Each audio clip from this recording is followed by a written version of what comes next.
আজকের গল্প অভিশপ্ত পুতুল। ছোট্ট মেয়েটির নাম ছিল নীলা। তার ষষ্ঠ জন্মদিনে এক দুঃসম্পর্কের আত্মীয় একটি পুরনো কাঠের পুতুল উপহার দেয়। পুতুলটির চোখ কাঁচের মতো চকচক করত, মুখে অদ্ভুত এক হাসি আর লাল জামা। সবাই মনে করলো সে পুরনো ধরনের একটি খেলনা, কিন্তু সত্যিটা ছিল ভয়ঙ্কর। নীলা পুতুলটি খুব ভালোবাসতে শুরু করে। সারাদিন তার সঙ্গেই কথা বলতো, খাওয়াতো, ঘুম পাড়াতো। একদিন তার মা দেখে নীলা আয়নায় দাঁড়িয়ে পুতুলের সঙ্গে কথা বলছে, আর আয়নায় শুধু পুতুলটা তাকিয়ে আছে। নীলার প্রতিবিম্ব নড়ে না।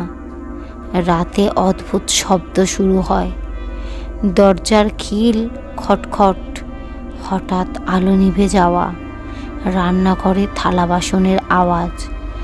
বাবা মা প্রথমে ভেবেছিল ইঁদুর কিংবা বাতাস, কিন্তু ঘটনাটা আরও ভয়ঙ্কর হয়ে ওঠে যখন নীলার মা দেখে পুতুলটি একদিন খাটের নিচে পড়ে থাকার কথা, অথচ সে উঠে এসে টেবিলের উপর বসে আছে, ঠিক আগের জায়গায়, যেন কেউ বসিয়ে দিয়েছে। নীলার আচরণও বদলাতে থাকে। সে রাত জেগে থাকে, কারোর সাথে চোখ মেলে কথা বলে না। আর একদিন সে বলে বসে, পুতুলটি বলে ওর নাম মীরা, আর এখন থেকে ও এখানে থাকবে সব সময়। বাবা মা ভয় পেয়ে যায়। এক পণ্ডিতকে ডেকে আনেন, যিনি পুতুলটি দেখে সঙ্গে সঙ্গে আঁতকে ওঠেন। এটা সেফ একটা খেলনা নয়, এর মধ্যে আত্মা বাঁধা আছে।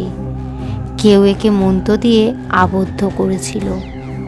তারা পুতুলটি পুড়িয়ে ফেলার সিদ্ধান্ত নেয়, কিন্তু সেই রাতেই ঘরে আগুন ধরে যায়। নীলা অজ্ঞান হয়ে পড়ে, আর আগুনের মধ্যে থেকেও পুতুলটি একেবারে অক্ষত থাকে।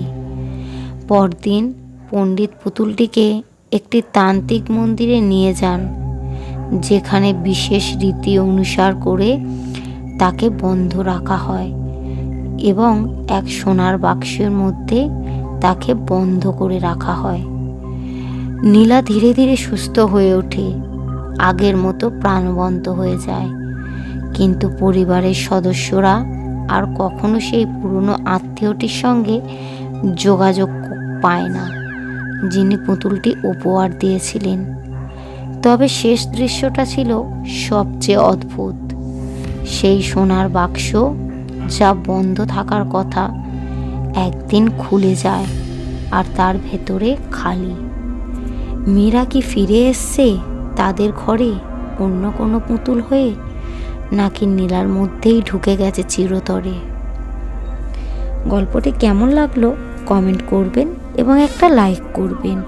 আরও এইরকমই নতুন নতুন ভূতের গল্প শুনতে চ্যানেলটিকে সাবস্ক্রাইব করবেন।